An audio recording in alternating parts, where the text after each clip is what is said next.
오늘 우리에게 주신 하나님의 말씀은 느헤미야 8장 8절에서 12절 말씀입니다.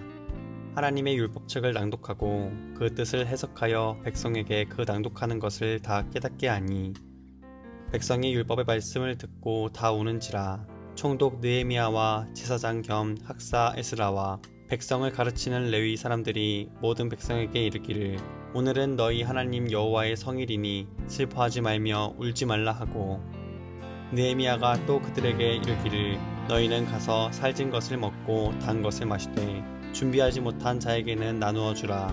이 날은 우리 주의 성일이니 근심하지 말라. 여호와로 인하여 기뻐하는 것이 너희의 힘이니라 하고, 레위 사람들도 모든 백성을 정숙하게 하여 이르기를 오늘은 성일이니 마땅히 조용하고 근심하지 말라 하니, 모든 백성이 곧 가서 먹고 마시며 나누어주고 크게 즐거워하니 이는 그들이 그 읽어 들려준 말을 밝히 알미라.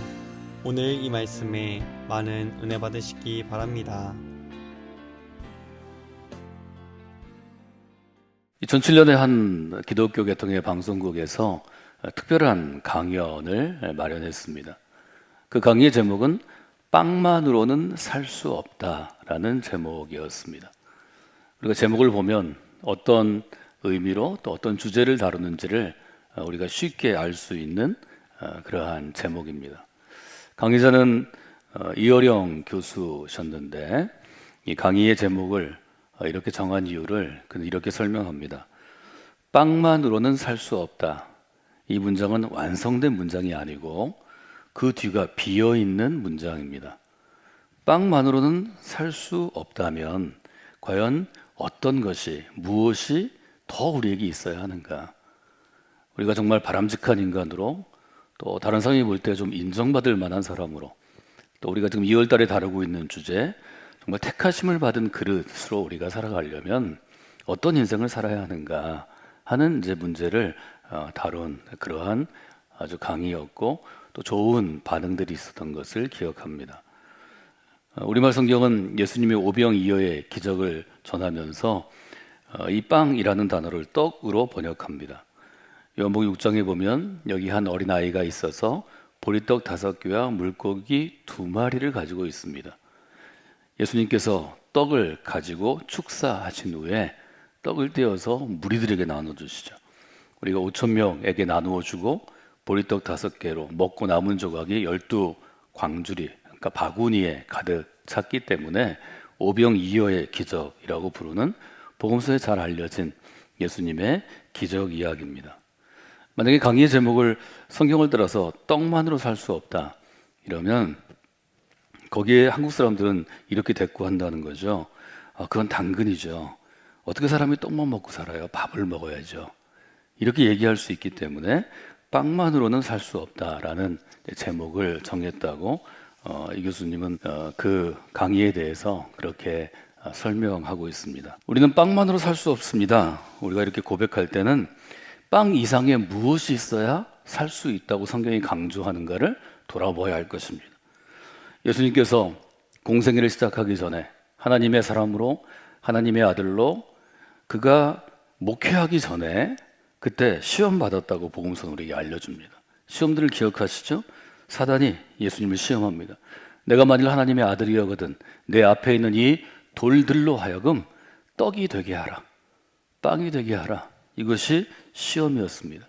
그때 예수님은 신명기 법전을 인용하시면서 사람이 떡으로만 살 것이 아니요 하나님 입으로부터 나오는 말씀으로 살 것이다 라는 아주 명대답을 우리에게 주셨습니다.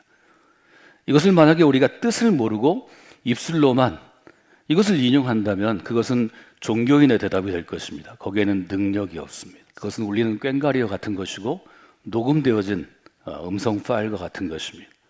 그러나 여러분들 실제로 떡으로만 사는 것이 아니고 떡 이상의, 빵 이상의 무엇이 있음을 체험하고, 그리고 실제로 여러분의 삶에서 빵으로만 사는 것이 아니라 하나님이 주시는 말씀의 에너지와 능력으로 살아가기 시작하면 그것은 사람을 변화시키는 하나님의 손길이 될 것입니다.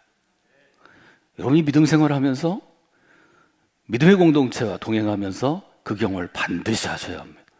여러분의 부모일 수도 있고, 여러분의 형제일 수도 있고, 배우자일 수도 있고, 자녀일 수도 있고, 또 여러분과 가까운 어떤 친구들일 수 있는데, 그분들에게 빵으로만 살 수 없는 존재가 왜 하나님을 그토록 갈망하고 하나님을 간구하고 가까이 가기를 원하는지를 경험하는 분들이 되시기를 주님의 이름으로 부탁을 드립니다. 딸의 권유를 받고 2007년에 공개적으로 이효령 교수는 세례를 받았습니다. 세례받은 게 아주 신문에 대서특필됐죠. 예수를 믿지 않던 사람이, 무신론에 가깝던 사람이 예수 믿는 사람이 되었습니다. 주변 사람들이 어떻게 반응했을 거예요? 주변 사람들은 주로 같이 교수로 활동하던 사람이나 또 글을 쓰는 사람이나 예술가들이 많았는데요. 어쩌다가 당신이 예수를 믿게 됐나?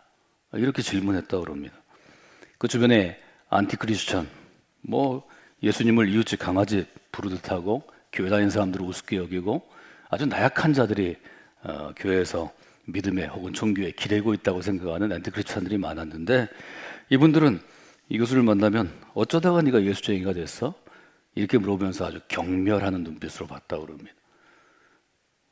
신이 없는 것을 강조하는 예술가들도 많았는데, 그들은 무신론의 입장에 있다가 예수님을 믿은 이효령 교수를 배신자로 불렀답니다. 다른 종교 생활을 하는 사람들도 주변에 있었는데, 이 사람들은 아주 아쉬운 표정으로 한숨 쉬면서 어쩌다 세례를 받게 됐냐고 물어봤답니다. 가장 큰 충격은 같이 글을 쓰고 같이 교수로 활동하고 친한 친구인데 대놓고 면전에서 눈앞에서 야, 너 예수쟁이가 됐다면서 이런 비웃음이었다고 합니다. 쟁이란 말은 글에 민감한 사람 또 언어에 민감한 사람, 특히 이분은 국문학자니까요. 쟁이란 말은 사실은 낮춰 부르는 말입니다. 그의 인생을 무시하는 말입니다. 그가 평생 동안 해왔던 것을 아주 모욕하고 짓밟는 것이죠. 이효령 씨는 22살부터 필명을 날리는 글쟁이로 살아왔지만 평생을 50년을 글쟁이로 살아오면서 아무도 자기 앞에서 너는 글쟁이야 이렇게 모욕하지 않았답니다.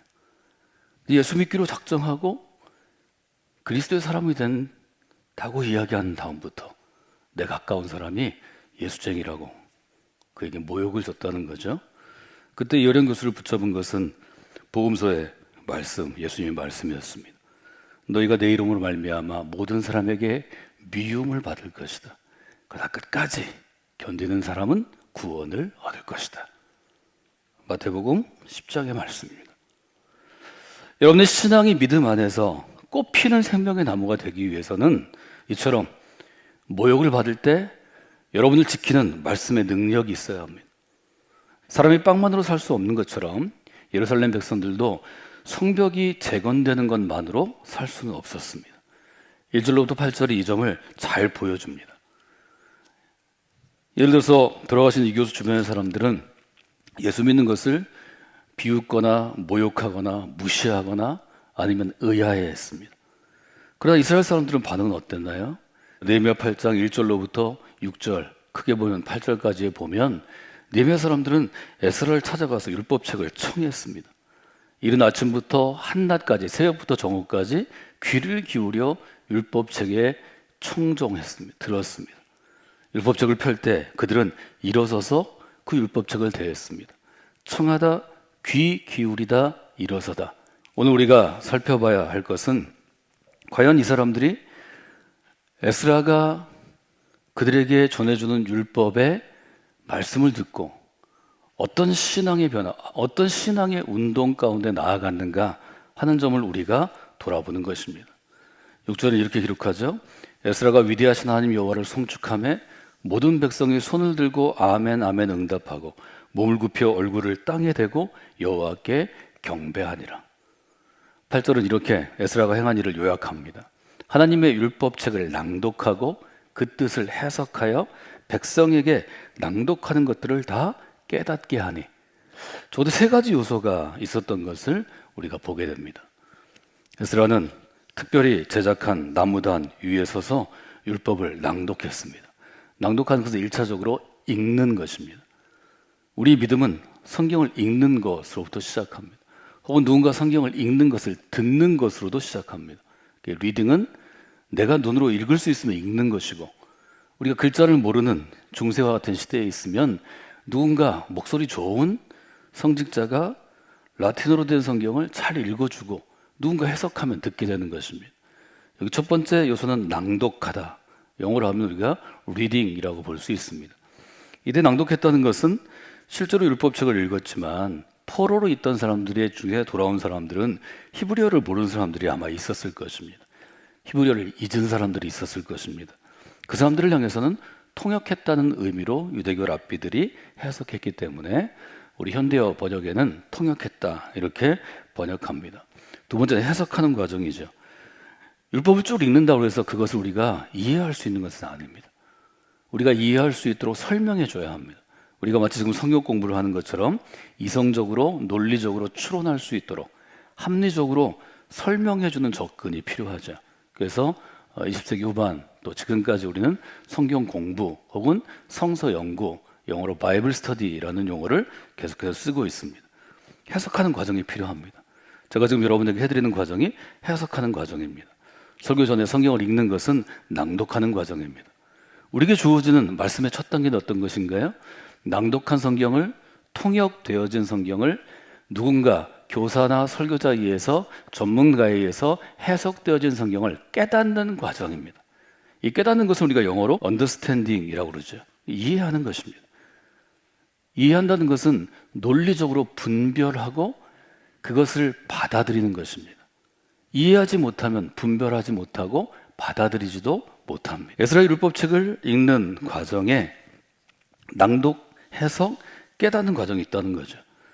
오늘 저는 에스라의 신앙운동을 세 단계로 나누어서 간략하게 여러분이 기억하기를 원하는데, 말씀의 운동, 신앙의 운동의 첫 단계는 말씀을 이처럼 깨닫는 단계입니다. 말씀을 깨달으니까 9절에 보니까 어떤 일이 있었냐면 백성이 율법의 말씀을 듣고 다 우는지라 이렇게 되어 있습니다. 여러분, 언제 눈물이 나나요? 언제 우리가 울게 되나요? 감정적으로 슬플 때 물론 울죠. 지금 이스라엘 백성들이 우는 것은 단순한 감정의 슬픔은 아닐 것입니다. 메마른 땅, 무너진 땅, 고통스러운 삶, 마음의 황폐함, 영혼의 황폐함에 하나님의 율법책의 말씀이 전해질 때 그들의 마음이 감동한 것입니다. 맞아면 영적으로 감동한 것입니다. 여러분, 은혜 체험을 할 때 우리나라의 1960년대, 70년대, 80년대, 90년대까지의 부흥 시기를 돌아보면 교회마다, 예배마다, 집회마다, 모임마다 은혜 체험이 많았습니다. 대부분 믿음 없던 사람이 성령의 역사를 경험하면 어떤 것이든 말씀으로 깨닫든 마음으로 깨닫든 방언과 같은 어떤 체험을 하든 다 옵니다. 눈물 흘리지 않고 은혜 체험하는 경우는 저는 한 건도 보지 못했습니다. 우리 교회 안에서도 말씀 운동을 통해서든 혹은 1박 2일, 2박 3일 캠프와 같은 공동체 운동을 통해서든 아니면 하나님께서 강권적으로 역사하시는 어떤 기적적인 성령의 역사를 통해서든 은혜를 체험한 사람들은 다 옵니다. 이것은 우리의 영성의 문이 열리기 때문입니다. 영혼의 문이 열리기 때문입니다. 이것을 저는 하나님의 만져주심이라고 정의합니다. 하나님이 우리의 마음을 만져주시는 것입니다. 하나님이 우리의 영혼을 만져주시는 것입니다. 여러분이 어떤 신앙의 스토리가 여러분의 과거에 있을지라도 성곽교 믿음의 공동체에서 우리들과 함께 신앙생활 하시면서 저와 함께 말씀을 붙잡고 씨름하시면서 하나님이 이렇게 만져주시는 역사를 아주 다양하게 여러 번 계속해서 체험하는 분들이 되시기를 주님의 이름으로 부탁을 드립니다. 이처럼 말씀을 붙잡고 울게 되고 감동하게 되면 하나님이 주시는 선물이 있습니다. 10절에 보면 느헤미야는 울고 있는 백성들에게 얘기합니다. 여러분은 가서 살찐 것을 좀 먹으십시오. 정말 지금까지 성벽을 재건하라고 수고했는데 맛있는 걸 먹고 혹 준비하지 못한 사람은 여러분의 것을 좀 나눠주십시오. 그 다음에 아주 중요합니다. 이날은부터 한번 읽어볼까요? 이날은 우리 주의 성일이니 근심하지 말라. 여호와로 인하여 기뻐하는 것이 너희의 힘이니라. 이것이 주일의 의미입니다. 주일은 어떤 날인가요? 하나님의 말씀을 듣고 읽고 깨닫고 기뻐하는 날입니다. 여호와로 인하여 기뻐하는 것이 너희의 힘이니라. 예를 들어 이어린 교수가 세례를 받고 예수님을 공개적으로 믿게 되었을 때 그와 함께했던 그 수많은 친구들이 그를 경멸하거나 비웃거나 의심하거나 아니면 혀를 찰 때 그를 붙잡을 수 있는 것은 무엇인가요? 하나님이 주시는 에너지, 영적인 힘입니다. 즉 능력입니다. 근데 여기 지금 느헤미야는 하나님으로 기뻐하는 것이 여러분의 힘이라고 백성들을 격려하고 있습니다. 여러분이 믿음의 단계에 들어가면 말씀을 깨닫는 단계, 그 다음 단계에 하나님이 주는 것은 하나님을 기뻐하는 것입니다. 하나님을 기뻐하는 체험이 없으면 여러분은 종교인이 되고 맙니다. 기독교의 규칙을 따라 살아가게 됩니다. 그저 예배 시간에 앉아있고 정장을 하고 오고 근엄하게 앉아있고 말할 때도 목소리를 깔고 얘기하고 뭐 이런 거는 종교에 그냥 있는 겁니다. 하나님이 그걸 기뻐하시는 게 아닙니다. 하나님의 말씀이 살아있으면 히브리서의 고백처럼 살아있고 운동력이 있고 생명을 살리는 것입니다. 그것이 우리 기쁨이 되는 것입니다. 하나님의 말씀이 주는 기쁨을 체험하지 못하면 시편이 고백하는 것처럼 꿀처럼 꿀송이처럼 벌집처럼 단 하나님의 말씀을 체험하지 못하면 여러분의 신앙은 자연스럽게 성장하지 못합니다. 여러분 성곽기 믿음의 공동체에서 말씀의 기쁨이 충만한 삶이 되시기를 주님의 이름으로 도전합니다. 체험하셔야 합니다. 이것이 두 번째 단계입니다. 하나님의 말씀에 반응하는 첫 번째 단계는 말씀을 깨닫는 단계이고 두 번째는 말씀을 기뻐하는 단계입니다. 세 번째는 어떤 단계인가요? 저는 세 번째를 말씀에 응답하는 단계라고 규정했습니다. 1절로부터 8절은 말씀을 깨닫는 단계, 9절로부터 12절은 말씀을 기뻐하는 단계, 13절로부터 마지막 절은 말씀에 응답하는 단계입니다. 말씀에 응답한다는 것은 말씀을 실행하는 것입니다. 말씀을 실행하는 것을 좋은 한자어로 준행하다 우리가 그렇게 표현합니다. 이것은 말씀을 지키는 것입니다. 말씀대로 살려고 노력하는 것입니다. 한국교회에서는 오랫동안 순종한다는 말을 많이 썼는데요, 순종과는 조금 다른 의미가 있기 때문에 저는 지키다, 실행하다, 준행하다 이 세 가지 단어를 여러분들이 기억하시면 좋을 것 같습니다. 13절과 14절에 보시면 율법을 연구하던 이스라엘 백성, 평범한 백성이 아니고 백성들을 이끄는 리더들이 레인이든 지파의 장로든 혹은 제사장이든 이 사람들이 율법을 읽다가 무언가를 발견하게 됩니다. 그것은 초막에서 거하라는 초막절에 대한 명령이었습니다. 14절 이스라엘 자손을 7개 초대를 돌리게 초막에서 거할지니라. 이걸 좀 해야 되겠다. 하나님이 초막에서 거하라고 그랬으니까 우리가 나뭇가지를 꺾어다가 우리 집안 마당에서 우리 문 앞에서 우리 광장에서 좀 초막을 짓고 지금으로 얘기하면 텐트를 치고 그 안에 거하는 것을 우리가 해봐야 되겠다. 15절에 가면 모든 성읍과 예루살렘에 공표합니다. 그리고 기록한 바를 따라 나뭇가지들을 꺾어와서 초막을 지으라. 15절에 명령하죠. 16절에 보면 백성들이 이 명령에 따라서 나뭇가지를 꺾어와서 초막을 짓습니다. 백성이 이에 나가서 나뭇가지를 가져다가 지붕 위에 혹은 뜰 안에 혹은 하나님의 전 뜰에 숨은 광장에 혹은 에브라임 문 광장에 초막을 지었다. 이것이 말씀을 실행하는 것입니다.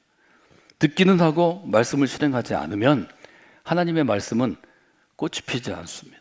꽃이 피지 않으면 열매 맺지 못하는 것입니다. 열매 맺지 못하는 가지는 잘라서 찍히어서 불에 태우는 것입니다. 이것이 하나님 나라의 신앙의 법칙입니다. 이 교수의 고백처럼 사람은 빵만으로는 살 수 없는 존재입니다. 느헤미야 시대, 에스라엘 시대 예루살렘 백성들이 바로 그런 상태였습니다. 하나님의 살아있는 운동력 있는 말씀이 필요한 상태였습니다. 하나님께서는 에스라를 통해서 율법의 말씀을 낭독하게 하고 해석하게 하고 깨닫게 하셨습니다. 그래서 에스라의 말씀 운동은 세 단계를 거치게 됩니다. 첫 단계, 말씀을 깨닫는 단계입니다. 두 번째 단계, 말씀을 기뻐하는 단계입니다. 그리고 마지막 단계, 말씀에 응답하는 단계입니다. 여러분의 자리에서 영성으로 나아가는 문을 여시는 귀한 시간이 되시기를 원합니다.